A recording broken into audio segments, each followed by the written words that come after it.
Michael Beach and my little friend Layla from Michael Beach Coaching and Consulting. This is the final video in our series on being mentally tough in the workplace. I want to make sure you understand you can't waste time dwelling on the past. What's done is done, my friends, and you need to get moving forward. As Bob Seger would say, turn the page.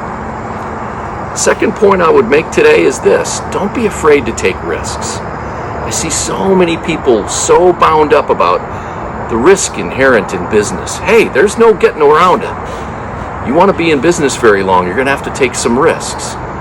But remember, risks carefully considered and masterfully managed often are the precursors to great success and great rewards. Stick to it all the way to the finish, and I'll see you there. See you next time.